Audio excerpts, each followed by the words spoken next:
Нема веќе да има квоти во аптеките, откако претходно обелодени дека лекари во соработка со аптеки издавале фиктивни рецепти и препродавале терапии. Денеска премиерот Заев најави дека планираат на есен квотите во аптеките да се укинат, а на тој начин, како што вели премиерот, граѓаните ќе имаат лекови во текот на целиот месец. Наша аспирација е меѓу 1 септември и 1 октомври да ги пуштиме лековите комплетно без квоти. Тоа е сериозен ишчекор. Државата влегува во сериозен ризик, но граѓаните ќе имат лекови. Ако успееме да ги ставиме контролните механизми, ние ќе стартуваме со еден ваков процес. Сепак, премиерот Заев и денеска не одговори кои лекари и аптеки правеле злоупотреби со фиктивни рецепти и колку е оштетен здравствениот буџет.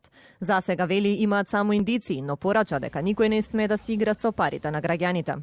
Генерално во буџетот се повеќе секоја година растат парите во делот на издавањето на лекови на позитивната листа, а бројката или наталитетот во државата останува исти. Еве дури во еден дел се намалува заради миграцијата што заминуваат надвор од државата. Сето тоа дава сериозни индиции дека некаде се случува незаконски дејствија.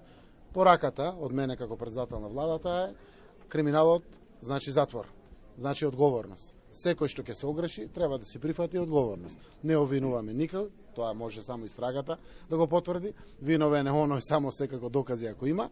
Целта ни е да испратиме пораката, немојте да си играте играчка со парите на граѓаните. Јавното обвинителство за сега нема отворено истрага за овој случај, а на изјавите на премиерот претходно реагираа матичните лекари, кои пак порачаа дека владата не смее со паушални изјави да ги генерализира и да ги понижува сите доктори. Предходната реформа на здравствените власти со новата прераспределба на лековите по аптеки, која што почна да важи од почетокот на годинава, не даде резултати на терен, а граѓаните и натаму не успеваа да дојдат до лекови на рецепт во текот на целиот месец.